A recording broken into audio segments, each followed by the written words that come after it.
Bom dia a todos. Hoje nós vamos continuar nossa aula sobre redação, tá? Vou compartilhar meu material com vocês e vou compartilhar no grupo também, tá?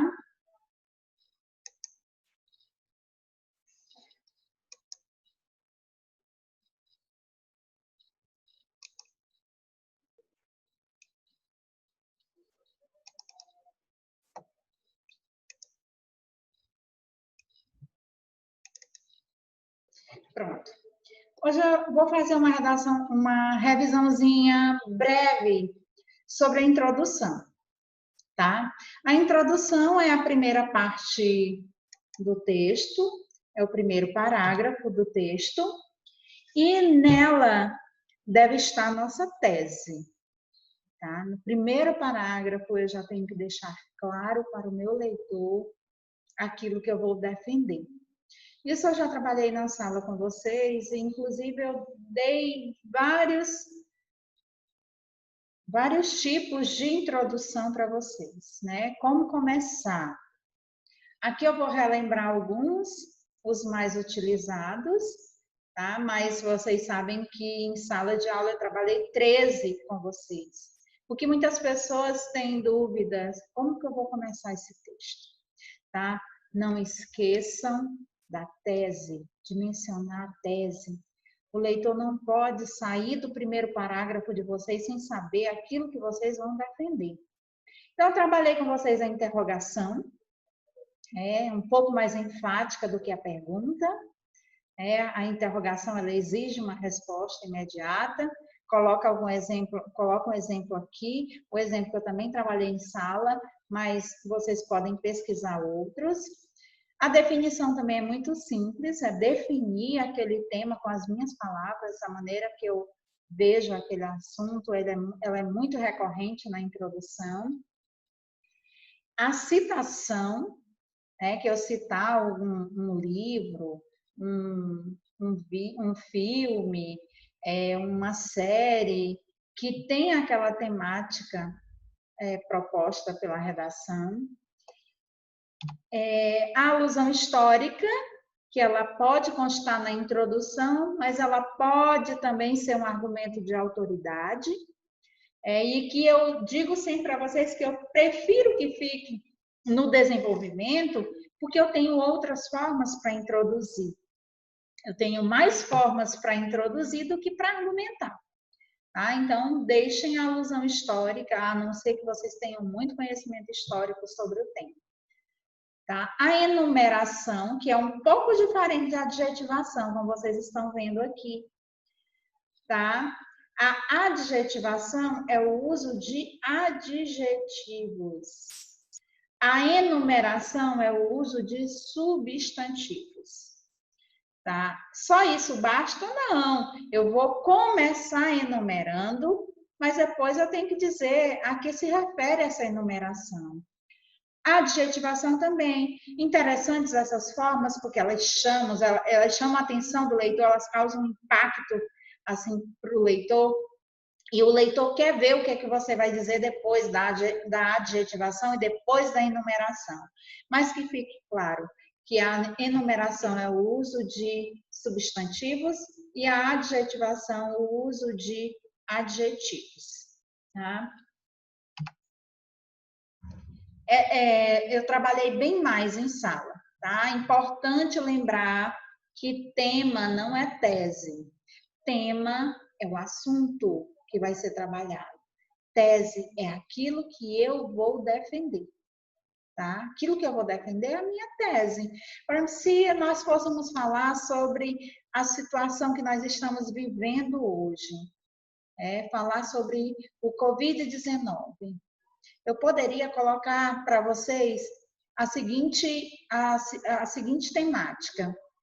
A situação que nós estamos vivendo hoje, o processo de contaminação, é culpa dos órgãos governamentais ou culpa da conscientização falha da nossa população? E aí vocês iam escolher um lado. O lado da defesa de vocês é a tese de vocês. Muitos me diriam, eu não colocando a primeira pessoa no texto, né? Mas num posicionamento mais informal, eu diria, eu acredito que a população falha muito mais que o governo, porque não está respeitando o isolamento. Aí vem uma informação da OMS aí que contradiz a questão do isolamento, mas vocês deverão escolher um lado. Não acredito que o governo, na pessoa do governador do estado, na pessoa da Secretaria de Saúde do estado, está falhando na questão de não impor regras, de não proibir o comércio, de não liberar medicamento, de não aumentar o número de leitos. Vocês vão escolher um lado. Ou vocês acreditam que a população não respeita o isolamento, faz aglomeração e não respeita o horário de entrada em determinados ambientes, vão ao supermercado todo dia. Então, essa seria a tese de vocês, escolher um lado. Deixar claro para o leitor, já no primeiro parágrafo, aquilo que vocês vão defender no decorrer do texto. É nisso que se baseia a introdução. Apresentar o tema com a sua tese. Tá? E nós vamos hoje falar de argumentação. Argumento é o que convence. É a argumentação que vai convencer o meu leitor, que vai persuadir o meu leitor a respeito da minha tese. Não, professora, acredito que a população é que não está respeitando, não falta consciência, às vezes até tem a consciência, mas não tem a atitude para provar que a consciência existe. Então, eu vou usar argumentos para provar isso, professora. Ou então, não, professora, eu acredito que os governantes, aí ser específico, porque governo é muito amplo, ser específico. Dizer qual é o órgão que você acha que está falhando. O Ministério da Saúde está falhando? Porque o Ministério também é governo. O governador não está impondo medidas. Você vai usar argumentos de acordo com a sua tese. Porque você não pode dizer algo na tese e usar argumentos que seriam contrários à tua tese. A não ser que tenha um propósito de apresentar uma contra-argumentação e arrematar com o que você de fato pensa. Então, o primeiro argumento que eu coloquei no slide é o argumento de autoridade. Que essa autoridade? Essa autoridade é alguém que estudou, que tem ligação direta com o tema. Se fôssemos falar a respeito dessa pandemia, eu poderia citar a OMS como um argumento de autoridade? Sim, poderia. Não esquecendo que todas as vezes que eu menciono uma sigla, eu tenho que dizer o que ela significa, a Organização Mundial da Saúde. Eu poderia citar o médico Drauzio Varela? Poderia. Ele, além de médico, escritor, ele tem ligação com a temática, ele está sempre na mídia falando a respeito da temática. Então, e além de tudo, ele tem reconhecimento nacional e internacional. Eu não posso citar um médico aqui, local da minha cidade, porque ele pode não ser reconhecido nacionalmente. Se tiver um médico da cidade reconhecido nacionalmente, eu posso citá-lo, tá? Você tem que ter sempre em mente o leitor do teu texto. O leitor do teu texto pode não ser daqui. Quando você for escrever para o Enem, ele não será daqui. Então, você tem que citar alguém que o leitor conheça. Então, pelo menos reconhecimento nacional. Professora, eu poderia citar o Neymar? Nunca vi o Neymar falando a respeito. Ele estudou para isso? Ele é até reconhecido nacionalmente, mas ele não tem autoridade para falar disso. Se a temática fosse futebol, sim, ele teria autoridade para falar no assunto. Então, a autoridade é isso, é você citar uma pessoa que tem estudos naquela área, que tem ligação com aquela temática. Tá? Pode ser um escritor, pode ser um médico, pode ser um economista, pode ser um ministro, tá? Pode ser uma entidade, pode ser o Ministério da Saúde, pode ser a OMS, tá? Pode ser o IBGE também para catalogar o número de casos dos doentes, dos infectados, dos mortos, tá? Lembrando que a autoridade é aquele que tem conhecimento para falar do assunto, o conhecimento dessa pessoa, ele tem que ser nacional, muitas pessoas têm que conhecê-lo e identificá-lo com a temática, tá? Isso é autoridade, tá? Nós temos aí um exemplo também. O argumento de exemplificação, ele é muito fácil de ser feito, é um dos mais fáceis, porque eu vou dar um exemplo da situação, tá? Continuando ainda sobre essa temática que está muito em voga, é só o que a gente vê nos noticiários, é a situação da pandemia. Então, coloquem como exemplo alguém que não acreditava, que se contaminou ou perdeu a vida, que falou a respeito. Deem um exemplo, tá? Um exemplo sobre a temática. Esse exemplo, ele deve ser compartilhado por mais pessoas, ele deve ser algo amplo, tá? Passar num noticiário de grande audiência, por exemplo, tá? Para que outras pessoas tenham conhecimento do que você está falando. Quando você usa desses argumentos, você está dizendo para o teu leitor que você conhece o assunto. E quanto mais diversificados forem os argumentos, mais a sua nota sobe na questão da argumentação.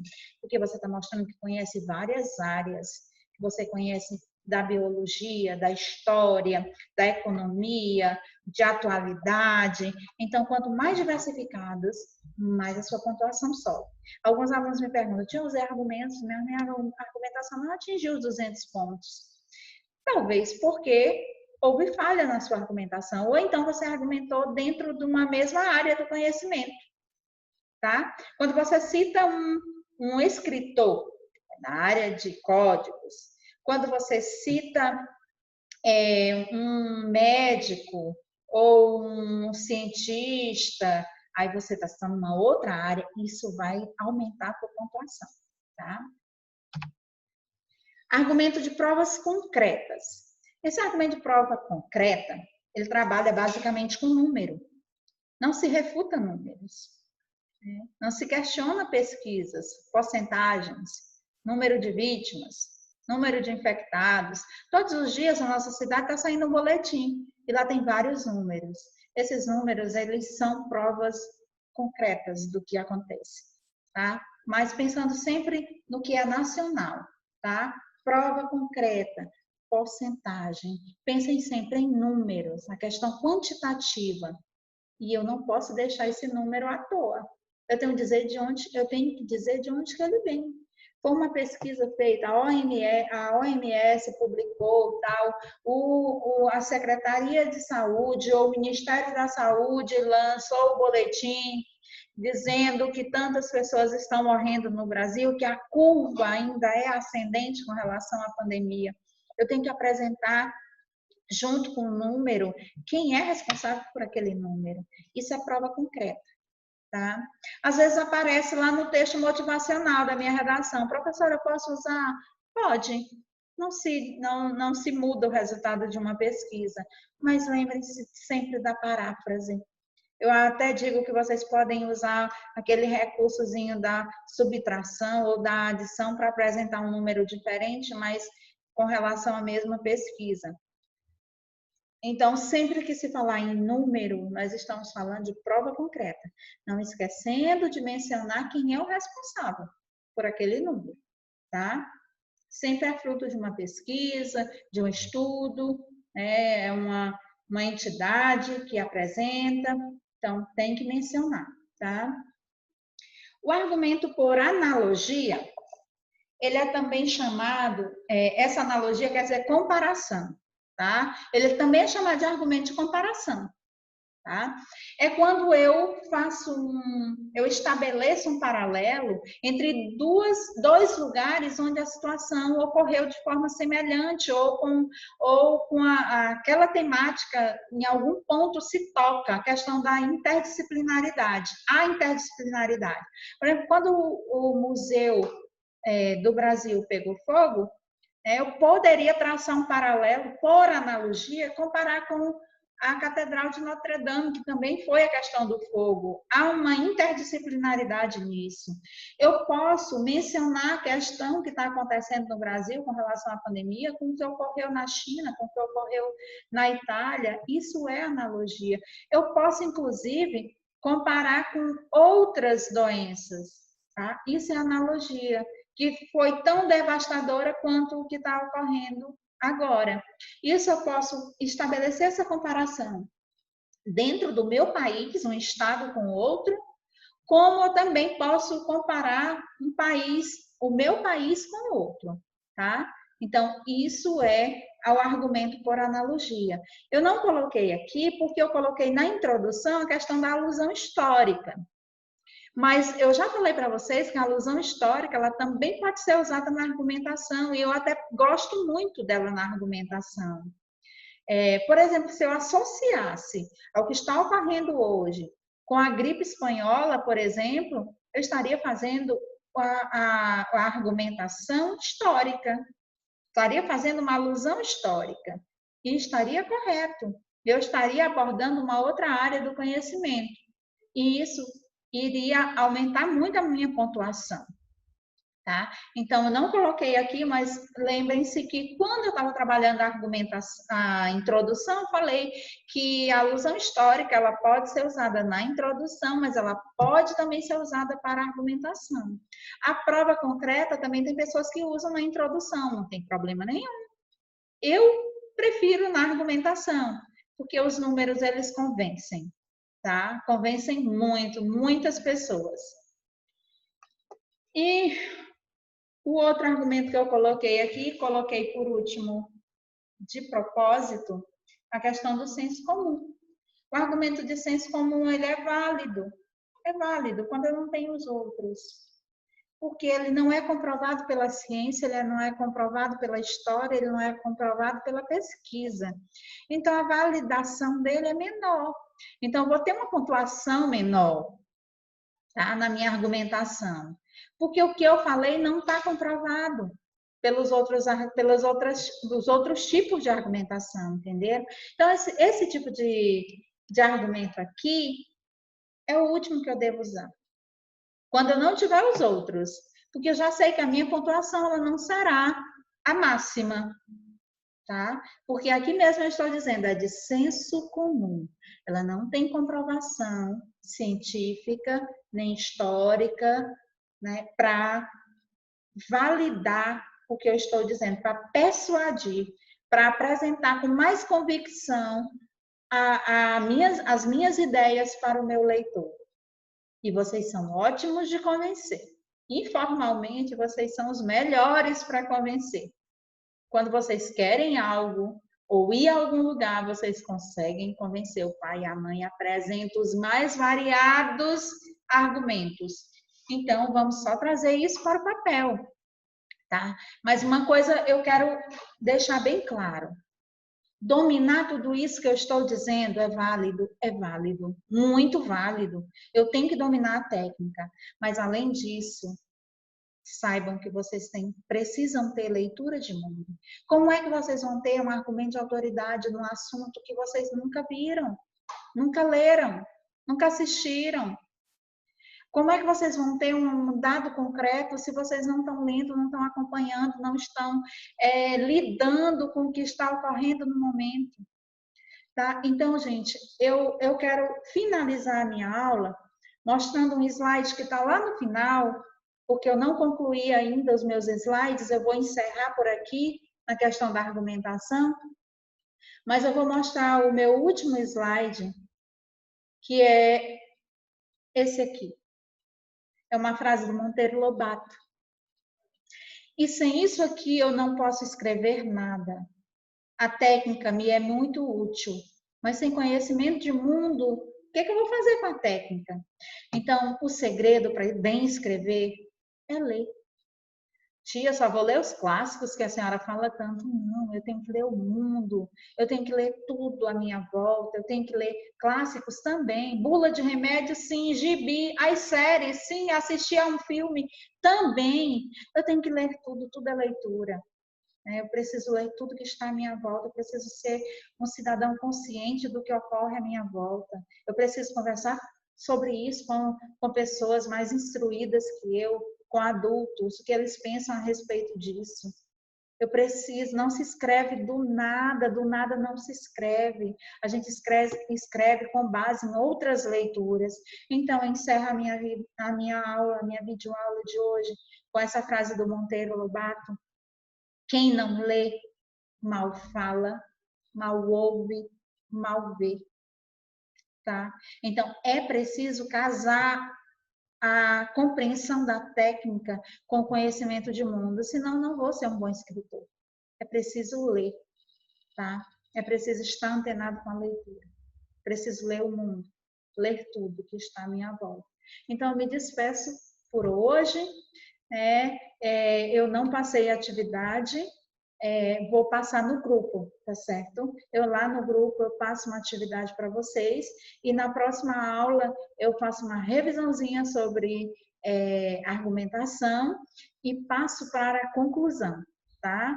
A última parte do texto, certo? Então fiquem com Deus, tudo vai passar, eu tenho certeza disso e a gente vai se ver brevemente. Beijos.